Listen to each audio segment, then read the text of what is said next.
So we're back with Zelda Tears of the Kingdom here, and we're in the Gerudo Desert still, searching around. I found a training camp here. Oh.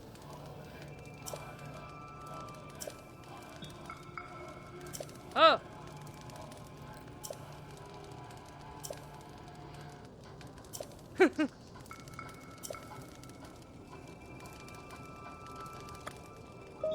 Oh.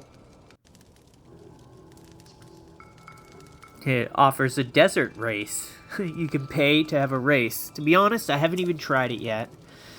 But I wanted to search the area and see if there was anything else hitting there that was interesting and worth sharing, you know? Some people might enjoy this, and I'll definitely come back and give it a try. If you win, you get a traditional cloth. So we'll definitely check that out. Now, right next to the training camp, there's this big boulder, and I ascended to get on top of it. I noticed there was a shrine there. So let's go over there, activate this shrine, give us a fast travel point. Karahatag Shrine in the Gerudo Desert.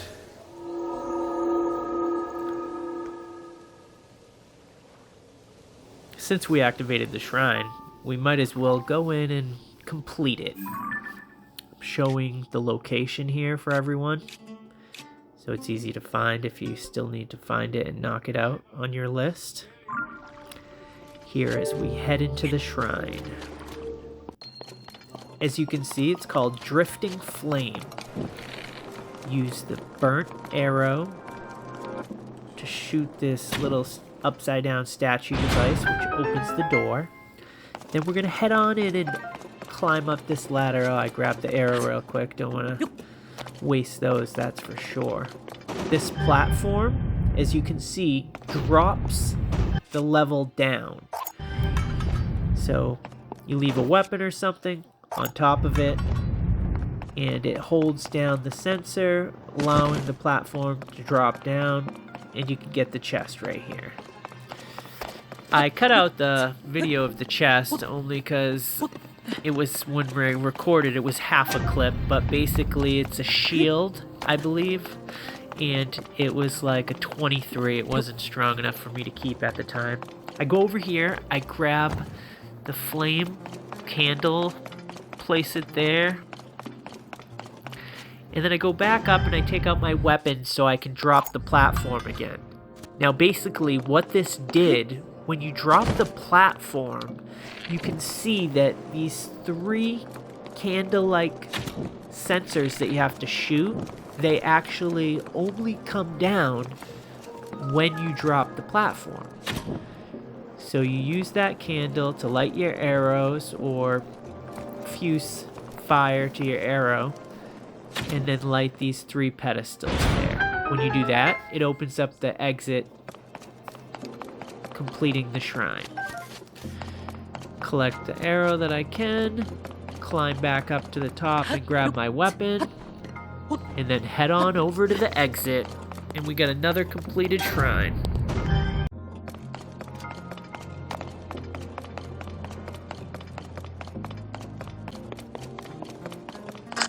That one was pretty easy. Not too bad, right? So, with that shrine completed, we're gonna head further into the desert, heading to the east, as you're looking at the map, to the right. And we're gonna search and see what else we can find.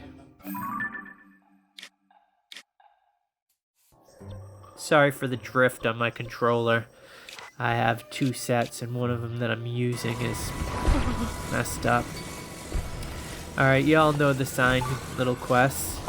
Here you gotta put the 2 metal tablets together, but I put one on the ground, and then I try to slide this vertical one in between those 2 little boards there, and then I attach it, speak to him, and mission complete.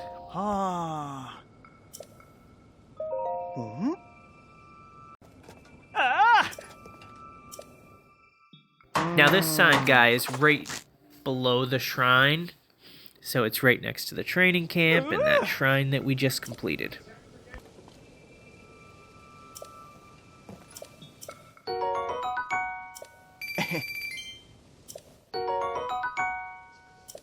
Ah!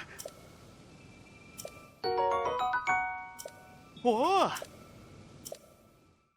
If you look over there to the left, you can see the metal platforms and the sign sticking out from the sign guy down there. But we're going to jump into this quicksand and check out this cave over here. Let's see what it's got to offer.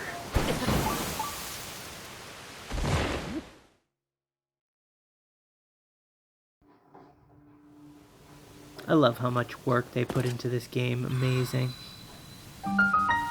Yeah, so the South Gerudo Cave.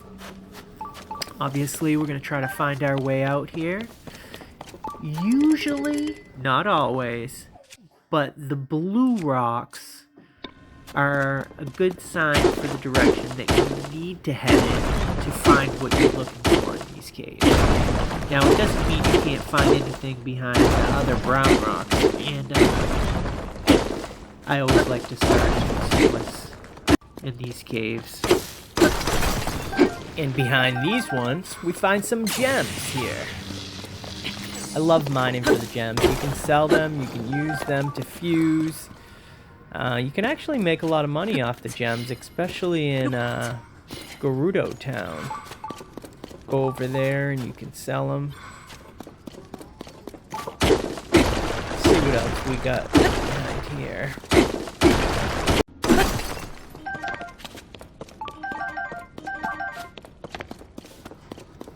Some more gems to mine.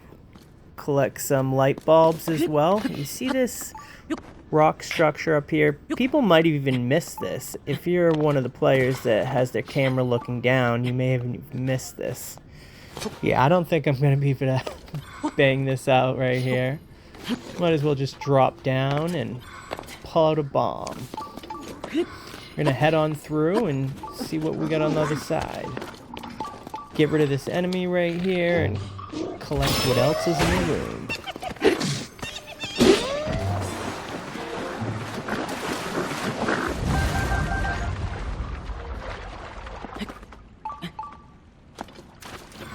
I'm gonna go around and check out, see what's in this cave. It's a complete circle here. You have to knock out these blue boulders in order to get to the other side. You come to the left here. But then when you go around, you can see that it's a little circle like a rotary. You can go up the hill here. It's gonna go into another stage where there's some platforms, and you have to kill the enemies in this room. One of them is really hard to find. You have to kill enemies in order to get that magic chest that's there. Like I was saying, one of the platforms is hard to see if you're a player like me looking down all the time. But there's this room right here behind the chest. I believe the frog is in there. With its moon orb or whatever the hell it's called. Glow orb.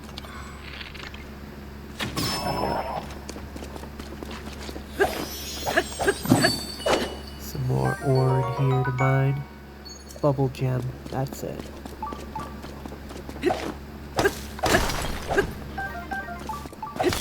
And you'll notice when I go back out to the main room right here, it took me forever to get this chest because I couldn't figure out where the last one was.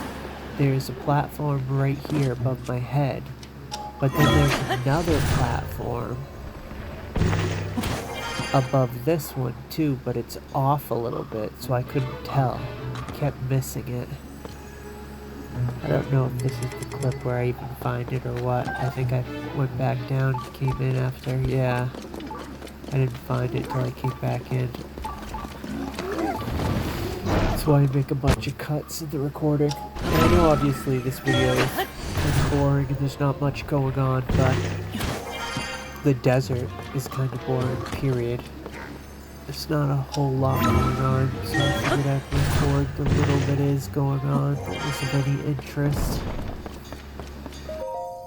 After I get up to this highest platform, there's a chest here, but also, I don't know if the enemy fell or if it triggered the enemy to drop from the ceiling, but either way, I was able to kill the last enemy in the room after I went to the highest platform. So the same thing could happen to you. You could be hidden behind the platform like it was for me. Either way, you have to kill all the enemies in order to open the chest. So after I defeat him, I go back to that box chest, magic chest I was calling it. Right here. And actually that enemy that I just killed, oh, I do grab it. He has a strong weapon. I think it fell in the water. But it's a strong, durable spear. That's one of the ones that I like to grab. Comes in handy, especially with the big boulder on it. Grab another glowfish. And then get up there and get the chest. And see if anything else is in here. I don't remember, but we'll see in a moment.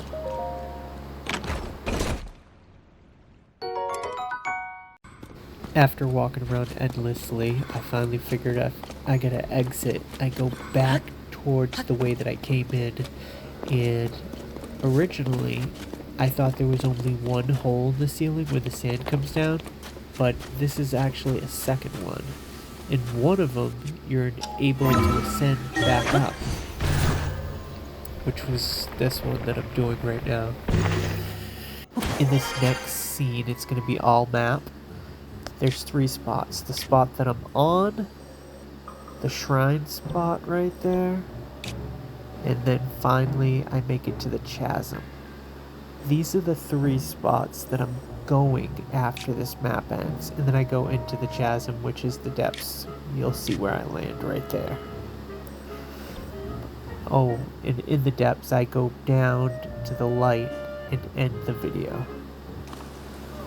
So here's my traveling, and that map is exactly where I traveled to. The first spot is where I found this guy for the 2 Karahatag seeds. I always like these guys because they give you 2 of them. Easier to fill your inventory, whether you need more weapons, shields, or bows. Then I came upon the shrine, and we're gonna go in and knock it out real quick. Moving the spheres. This one's kind of easy. You grab the ball, and you need to use the ball to step on. So this first one, I grab the ball and I put it in the middle here. So you're going to use your ultra hand.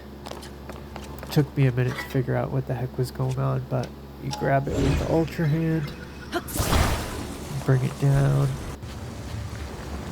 put it in the middle, and then you can climb back up using the ladder. Then basically you're going to jump across, land on top of the ball, and jump off of it. And when you get to the other side, you're always going to grab the ball and bring it to the next room, because you're going to need to do it twice. And jump across like so. So right now you're looking at me in the next room. There's a ball that's already in there, and I couldn't figure out exactly what I needed to do.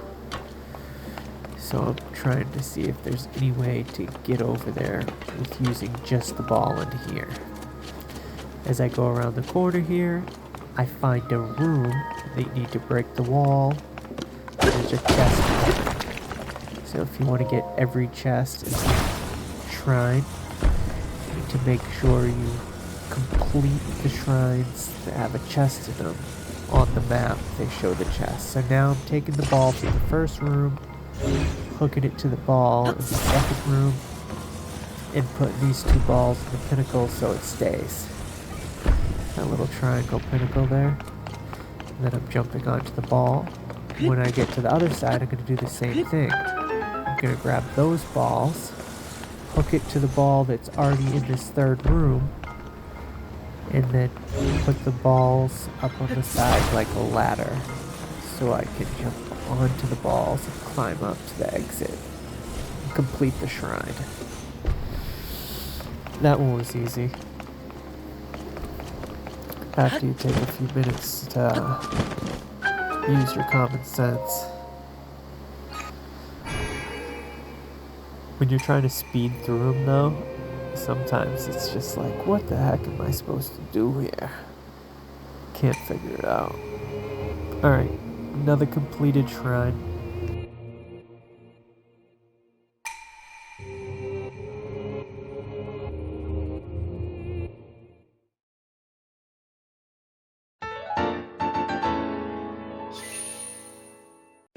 Just as we complete that shrine, we're going to continue moving north towards the chasm. Obviously, at the time, I didn't know there was a chasm even there. But we continue on the way, collecting everything that we can, because trust me, you need as much items as you can by the end of the game. I know a lot of people only use certain things, but I like to mix it up and see the recipes that I can make and what I can fuse items to and use everything what it can be used for. Yeah, I didn't mean to use that rocket, but actually I'm very glad I did. I would have had to climb up that wall. Come up here, there's going to be an enemy you have to defeat. And then right on that next ledge up there is going to be the chasm. Right here. East Gerudo Chasm. And as always, I dive in, find out if I've cleared the section below rather than just looking at the map. And as I'm diving in, I always try to fly to the closest light route. As you can see, I've already cleared this area. So yeah, that's basically it. There was a frox when we land here, but this area is already planned, so I got all the light routes in this direct area right here, following the cave wall along, just clearing each one. But yeah, that's it for this video. I didn't have the bombs to kill the frox, so I just ran. Plus, at this point, when I realized that I already cleared this area, I didn't want to waste my items on a frox. I'd rather save them for exploration or enemies that I just can't defeat. On to the next clip. Thank you everyone for watching. I appreciate it. Remember, like, comment, and subscribe for more.